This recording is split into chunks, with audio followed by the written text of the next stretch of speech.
बुढ़ापा बेटा नहीं बहू के सहारे कटता है। राजन नाराज हो शिकायत के अंदाज में बोला, खाना और बच्चों को संभालने का काम ही तो है तुम्हें।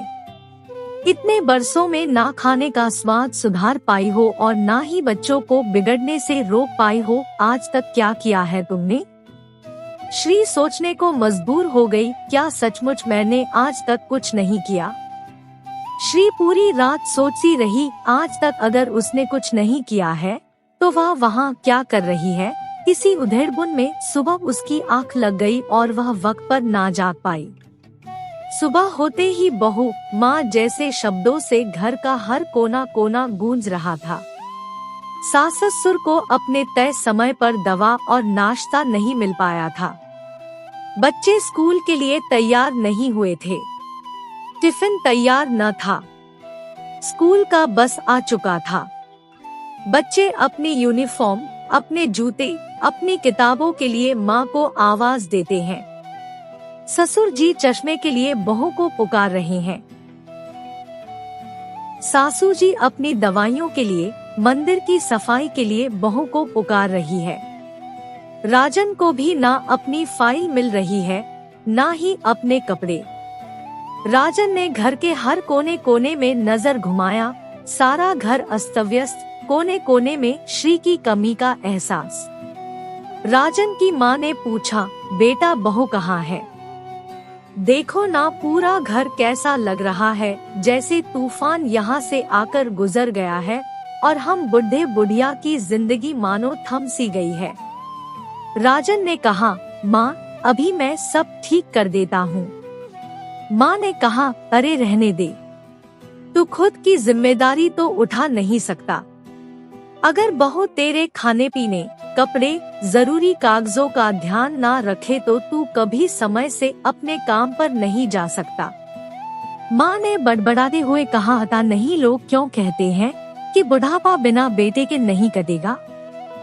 अगर घर में बहू ना रहे तो हम जैसे बुढ़े लोगों का एक कदम भी चलना दुश्वार हो जाए। बाकी बची जिंदगी कैसे कटेगी इसकी कल्पना करके ही दम घुटने लगता है। माँ तुम कहना क्या चाहती हो? कहना क्या चाहती हूँ यह तो किसी बहरे को भी सुनाई देगा और अंधे को भी दिखाई देगा कि अगर बहू ना रहे तो यह घर भूत बंगला से कम नजर नहीं आएगा।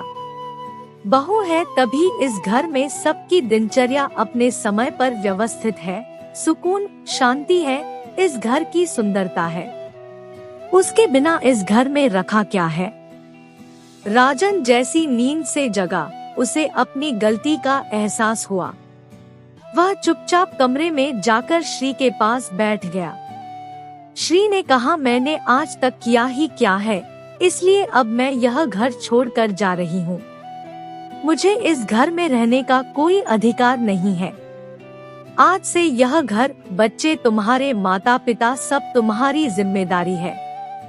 जब मैं इस घर में रहकर भी कुछ नहीं करती तो मेरे जाने के बाद भी किसी को कोई तकलीफ नहीं होगी, खासकर तुम्हें तो बिल्कुल भी नहीं। राजन ने अपनी गलती की माफी मांगते हुए कहा, श्री मुझे माफ कर दो, तुम हो तो सब कुछ है और तुम नहीं तो कुछ भी नहीं। सुबह से रात तक चाय, कॉफी, नाश्ता, खाना, बाजार, माँ बाबूजी की दवाई, अस्पताल का चक्कर, अचानक आए मेहमान का स्वागत, सब तुम ही ने तो किया है। फिर भी तुमने कभी शिकायत के एक लफ्ज भी ना बोले। मैंने तुम्हें समझने और साथ देने के बजाय सिर्फ तुम में कमी निकाली। श्री ने कहा, यह तुम्हारी पहली गलती है, इसलिए मैं तुम्हें माफ करती हूँ। पर मेरी माफी देने की भी एक शर्त है कि तुम परिवार की हर जिम्मेदारियों के निभाने में मेरा साथ दोगे। राजन ने भी श्री का हाथ अपने हाथों में लेते हुए कहा, मुझे तुम्हारी हर शर्त मंजूर है।